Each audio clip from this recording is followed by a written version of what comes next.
اتنا بڑا بڑا کام کر دیا، مگر میرے آقا نے کبھی نہیں کہا تمہیں ایمان دیا، عرفان دیا، قرآن دیا، لیکن کوئی صلہ نہیں چاہیے، کوئی بدلہ نہیں چاہیے، کوئی اجرت نہیں چاہیے، کوئی جزا نہیں چاہیے، کوئی معاوضہ نہیں چاہیے، لیکن ہاں ایک مقام ایسا آتا ہے کہ جہاں میرے سرکار نے اپنے زبان پاک سے ارشاد فرمایا، کہا، اور کہا ہی نہیں بلکہ رب نے کہلوایا، خالق و مالک نے اپنے پیارے محبوب سے کہلوایا کہ محبوب یہ ایک مقام ایسا ہے کہ یہاں آپ کہو کیا کہ میں اپنے اہل بیت کی، اپنے قرابت داروں کی محبت تم سے چاہتا ہوں۔ اور ایک حدیث پاک میں آقا مولا سرکار مدینہ سرور کائنات صلی اللہ تعالیٰ علیہ وآلہ وسلم نے ارشاد فرمایا، اے لوگو میں دیکھ رہا ہوں کہ میری اہل بیت کے ساتھ کون کتنا محبت کرتا ہے، میری اہل بیت کو کون کتنا چاہتا ہے۔ اور یہ صرف میں اس وقت نہیں دیکھ رہا ہوں، میں اپنے ظاہری طور پر پردہ فرمانے کے بعد، وصال ہو جانے کے بعد بھی یہ دیکھوں گا۔ یہ نہ سمجھنا کہ یہ مطلب صرف میں ابھی تک دیکھ رہا ہوں یا میری نگاہیں اس ٹائم کے لیے ہیں، نہ، میں ہمیشہ دیکھوں گا۔ جب میں اس دنیا سے ظاہری طور پر روپوش ہو جاؤں گا، حجاب میں چلا جاؤں گا، تو پس پردہ بھی میں یہ دیکھوں گا کیا کہ اب میرے نہ رہنے کے بعد، میرے رہنے پر تو ٹھیک ہے میری آل کو لوگوں نے چاہا، لیکن میں یہ تمہارا ٹیسٹ لوں گا، تمہارا امتحان لوں گا کہ میرے نہ رہنے کے بعد میری امت میں میرے اہل بیت کو کون کتنا چاہتا ہے۔ یہ حدیث ہے جس کا مفہوم میں عرض کر رہا ہوں کہ اے لوگو میں بعد میں بھی تمہارا امتحان لوں گا، دیکھوں گا کہ میرے نہ رہنے پر میری اہل بیت سے کون کتنا لگاؤ رکھتا ہے، میرے نہ رہنے پر میری اہل بیت کو کون کتنا چاہتا ہے، میرے نہ رہنے پر ظاہری طور پر جب میری آنکھیں ظاہری طور پر بند ہو جائیں گی تو میری اہل بیت کو کون کتنا چاہتا ہے، یہ میں دیکھوں گا۔ تو بڑی لمبی لمبی باتیں کرنے والوں، ٹھیک ہے جو بھی کہتے ہو کہو،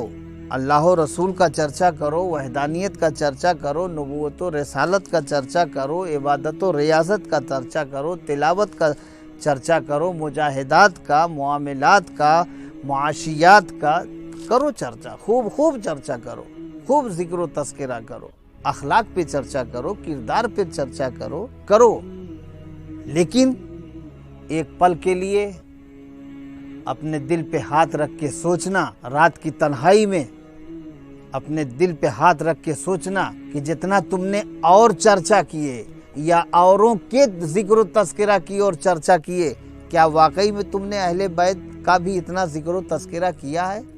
اہل بیت کا اتنا چرچا کیا ہے؟ یہ اپنے دل پہ ہاتھ رکھ کے سوچنا۔ اہل بیت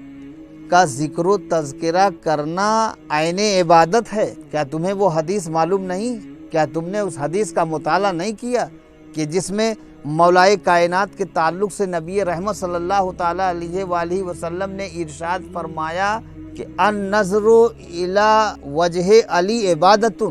علی کے چہرے کو دیکھنا، علی کے چہرے کی طرف دیکھنا، علی کے چہرے کی زیارت کرنا، علی کے چہرے کو دیکھنا عبادت ہے۔ یہ حدیث کے الفاظ ہیں۔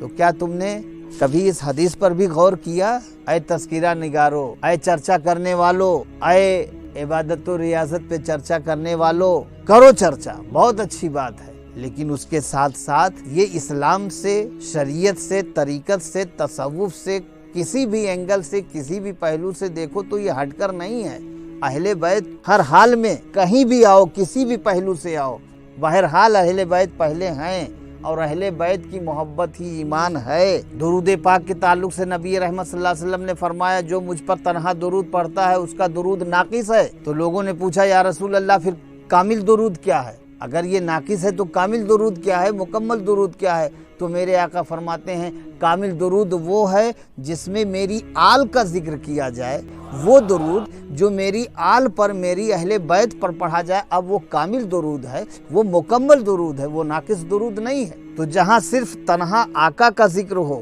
اس درود کو سرکار نے ناقص کہا، اور آقا کے ذکر کے ساتھ آقا کی آل کا ذکر ہو گیا۔ درود پاک میں آقا کے ساتھ اہل بیت پر جو ہے درود پڑھ لیا گیا تو اب وہ کامل درود ہو گیا۔ تو درود کے بغیر تو تمہاری نماز نہیں ہے، درود کے بغیر جو ہے عبادت ہی نہیں ہے۔